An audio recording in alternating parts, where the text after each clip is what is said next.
Hi, everyone. This is Dr. Gail Carson. Welcome to Living Regret Free, a program that shows you how to live a better and more joyful life.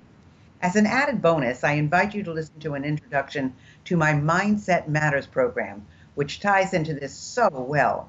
Go to www.sobmindset.com. It's free, and I know you will enjoy it.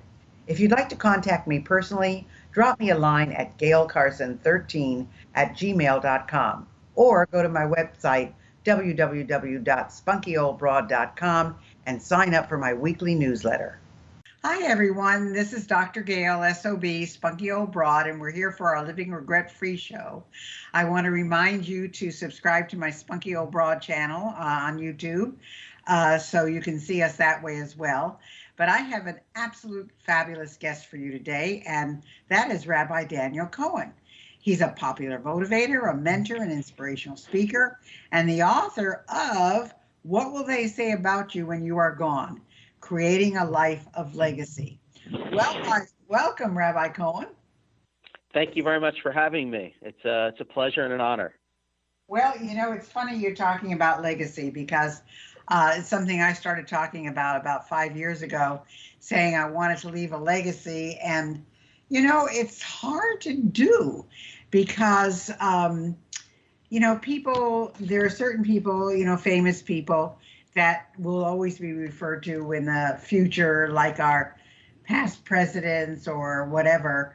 But, when you're an ordinary citizen you may be doing fabulous things, but it's still hard to create a legacy. But I have to tell you, now that I'm doing Facebook Lives, I used to own career schools and a talent agency and a convention service company 60 years ago, 40 years ago. When did I sell it? I sold it in 1980. And I am getting messages from students that I had then telling me what effect I had on their lives and, all of this kind of thing. It's really kind of interesting. But I'm going to ask you a really, really important question. What advice can you give us to cope with the current situation, whether it's divisiveness in our country, pandemic, whatever the latest breaking news story is, which I have an idea for the next 8 to 12 months are going to be kind of what we're going through now. So tell us, what do we do about that? Well, I would say I'm really going to, merge your 2 points that you made about the challenge in creating legacy and also dealing with what is many times just such overwhelming negativity and divisiveness, sometimes despair and conflict. There's a mystical idea that's always on my mind, and that is rather than fight the darkness, increase the light. And we are living in a moment where it's so easy sometimes to say, what can I do? Throw up our hands and say, this country's a mess, that we're so divided. And who am I to really make a difference? And every moment that we spend filled with regret about the past, anxiety about the future, or despair is one moment lost to actually try to accomplish something significant. And I'm a big believer that legacy isn't in large moments. We may not be able to change the world, but, legacy is about changing the world of one person each and every day.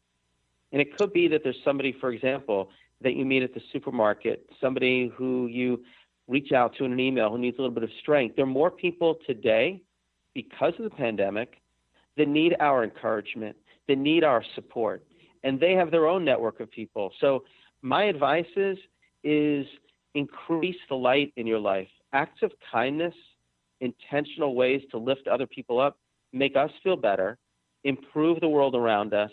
And in my mind, one light can illuminate a dark room. And that to me is the best thing that we could be doing during this period of time.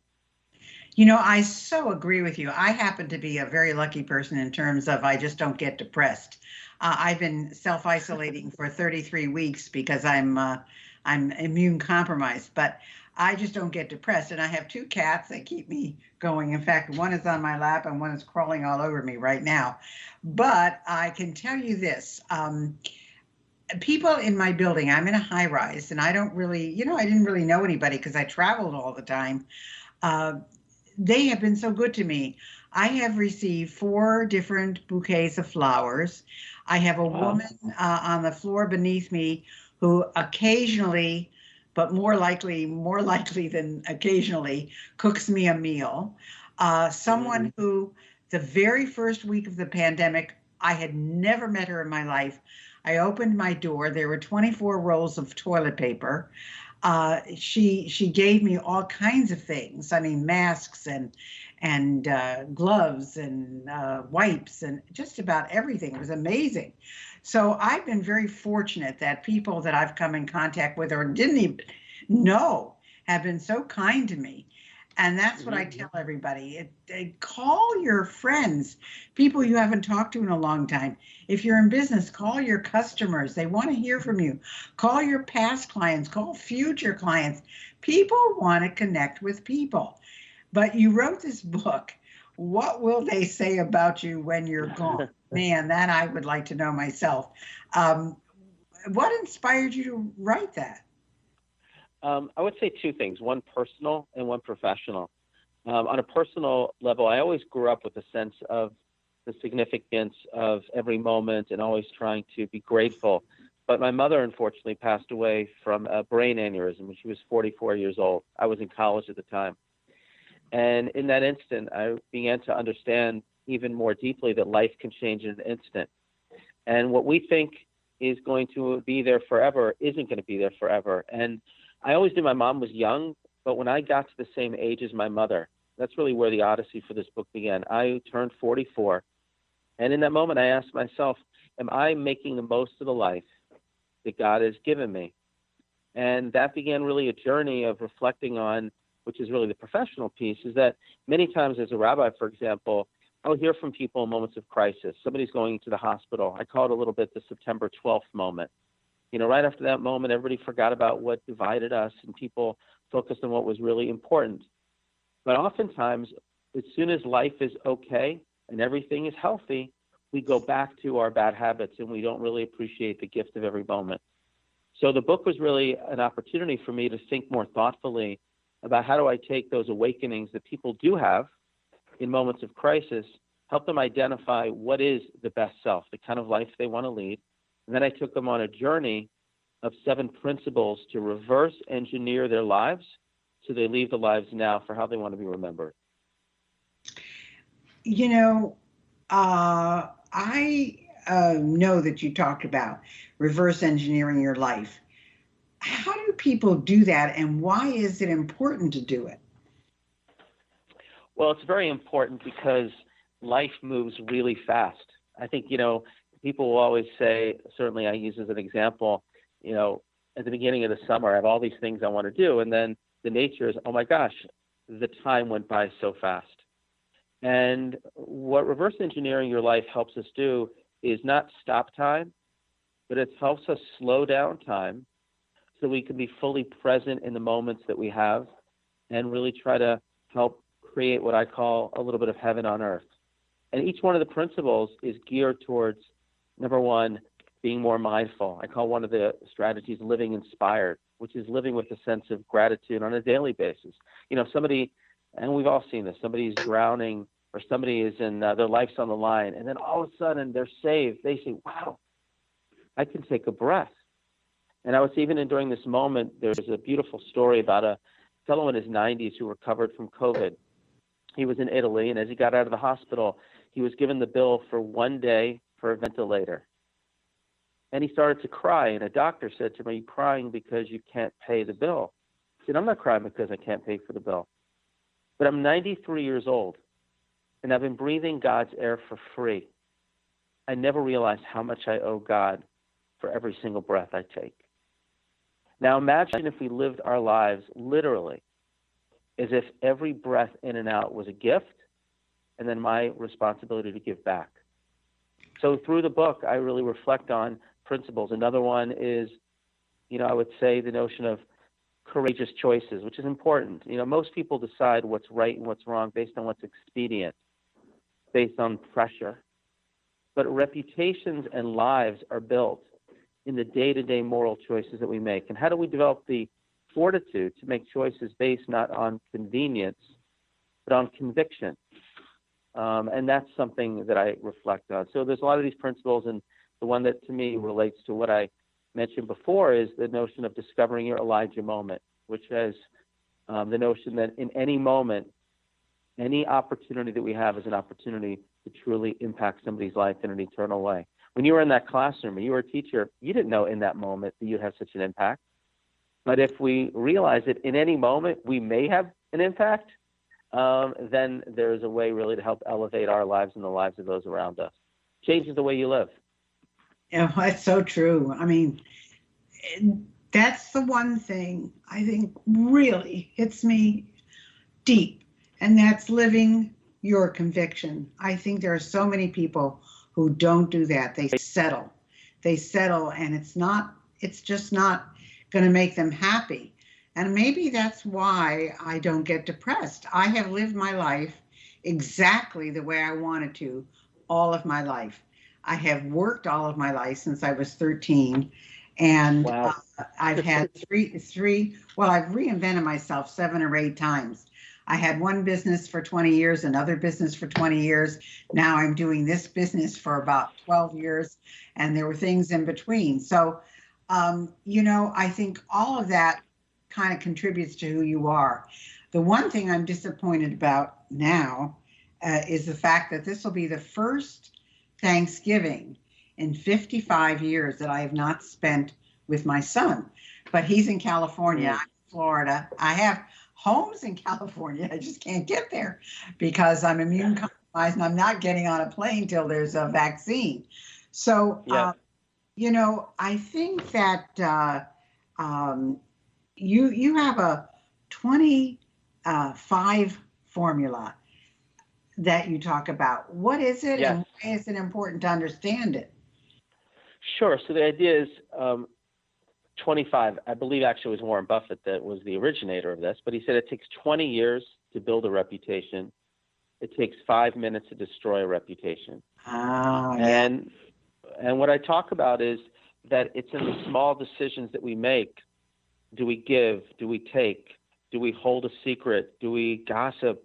Are we, again, leading a life that is reflective of our values? It really determines the kind of people ultimately that we are. I always say this, nobody leaves business school thinking they're going to cheat the system. But it's one compromise that leads to another compromise that leads to another compromise. And we have to be able to lead our lives where we can kind of look ourselves in the mirror and know that the decision that I made and the decision that I'm making right now is going both to reflect on my past and reverberate into the future.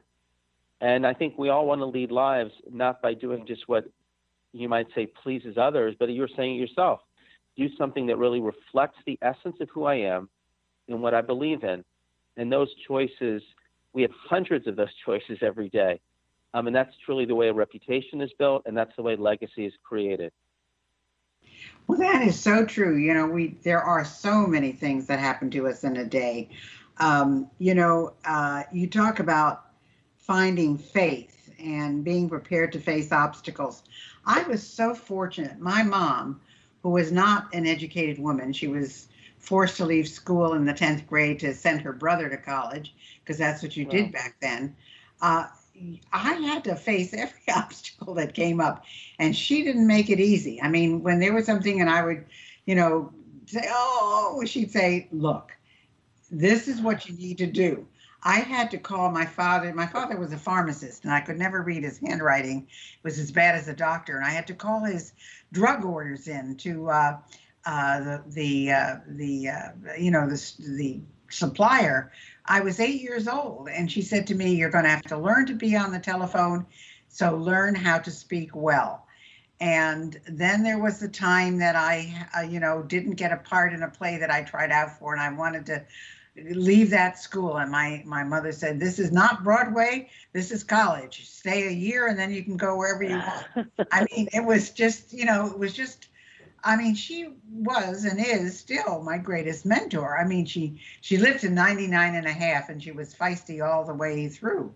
But you say that there's an importance of finding faith and being prepared to face obstacles. So tell us what you mean by that.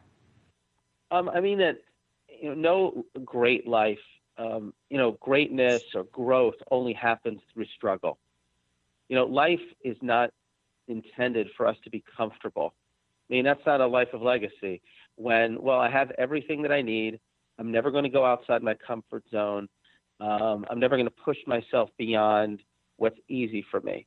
The reality is that each and every one of us is created with tremendous potential for growth, for kindness, for impact, for legacy. But just like, for example, when somebody is working out physically, if they are always lifting the same amount of weights or running the same amount, their body will get used to it and they'll never grow. And the same thing applies that if somebody begins life and thinks about, you know what, I'm going to take these obstacles in stride because I can't change what happened to me. But if I can reframe what is happening to me in a way that I can not just try to knock it off, but grow through it, transcend it, as opposed to being pushed back by it, then that's, really, I would say, one of the key successes to leading a life of legacy. One of the books that I always turn to and I talk about it is Viktor Frankl, Man's Search for Meaning. And he was a psychoanalyst in Auschwitz, and he reflected on why did some people lose their faith after the Holocaust, understandably, and some were able to maintain their faith. And he said the key point is not spending so much time asking, why is this happening to me? I can't explain to anybody why they're suffering. But the challenge is to say, I may never understand why, but for what? How can I take this moment and grow through it? Somebody just commented to me where they said, you know what? And I never would have wanted my mother to die at 44. It's tragic. But I say, you know what? I now have a deeper understanding of other tragedies that people go through. I can be more empathetic. I can be more intentional about life.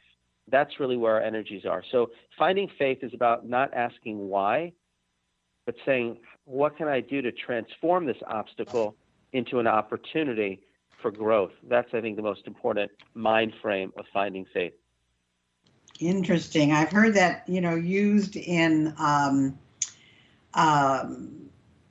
business, obstacle to opportunity, but I never heard it stated in terms of faith. So that's a whole different way of looking at things.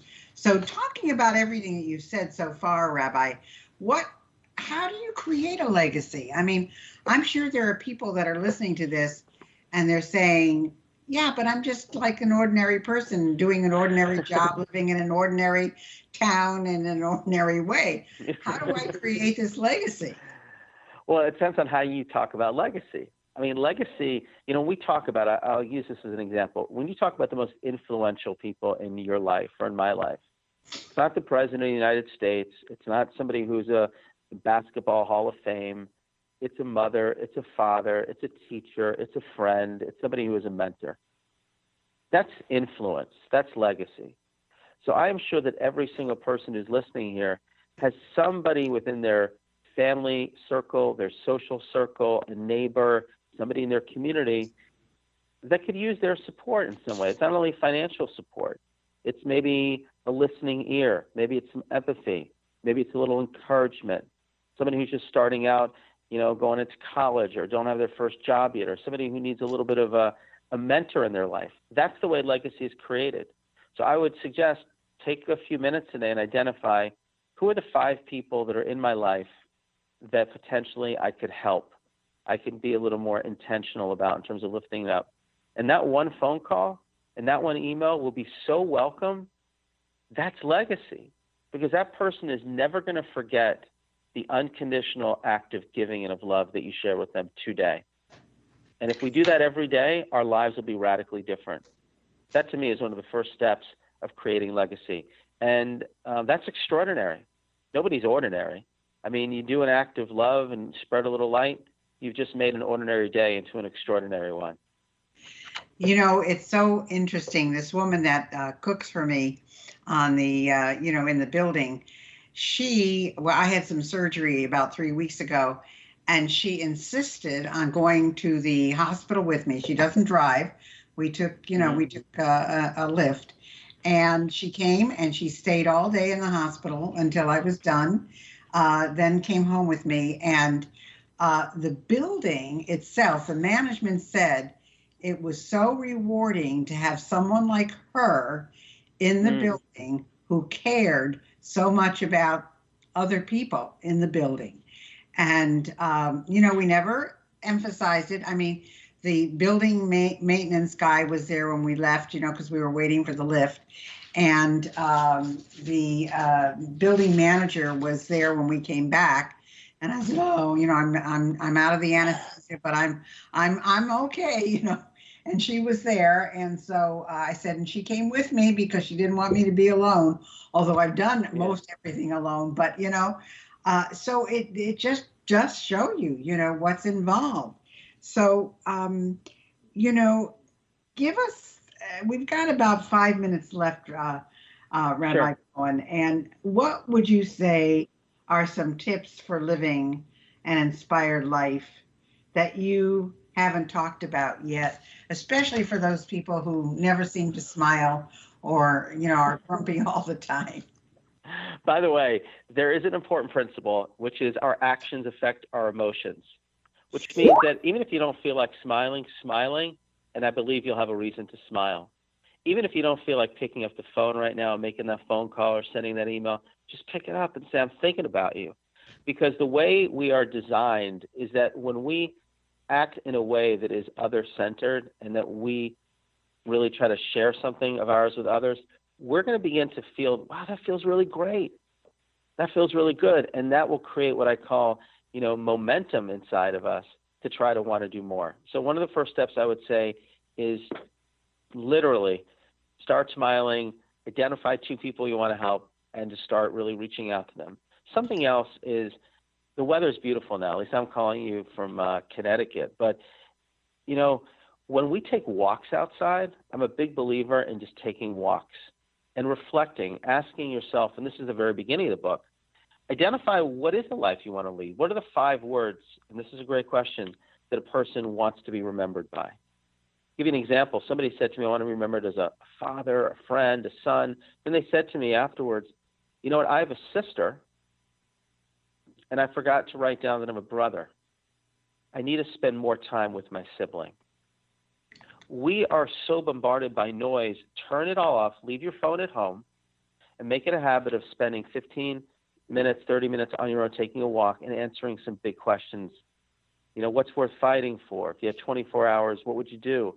And use that as a touchstone every day to say, am I really focused on these things in my life? Because sometimes, again, we're just spending so much time being efficient, answering this email, running here, running there, but we're not thinking deeply about life. So the second thing is spend some time alone reflecting on big questions. The third is find somebody that you love with a mask on, socially distant, or whatever you want to do, and take a walk. One of the principles in the book is creating memories. I just got back from doing a funeral. That's one of the privileges, I guess, I have as a rabbi. And, people don't remember the days. They remember moments. So create a memory. And memories are not created by financial gifts. They're created by spending time with each other. So call up a friend today or a sibling or just could be anybody in your life. So let's take a walk today. I just want to spend time with you. I have, thank God, 6 daughters, and I find that I'm really able to have the best conversations when we leave our phones at home and just take a walk. So Boy, those are if 3 people strategies. just do that, though, they would just leave their phones at home, That's it. I'm telling you, the phones really distract us from leading our best lives, and I think it's important to be able to turn it off. I know, it's true. Well, we only have 2 minutes left, Rabbi. Where can they find your book? Where can they find you? I don't know if it's any gift you want to give anybody, whatever you'd like to tell anybody at this point. So I'll tell you what. First of all, you can find me at rabbidanielcohen.com. If you go on the website, you can reach me that way. You can also sign up there for a free chapter. It's right on the top.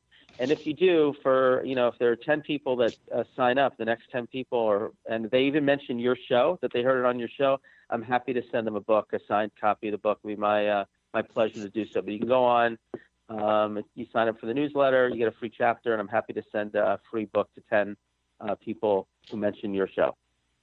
Fantastic. Well, it's been a pleasure, Rabbi. I can't tell you how many things that you've said that, yay, I practice.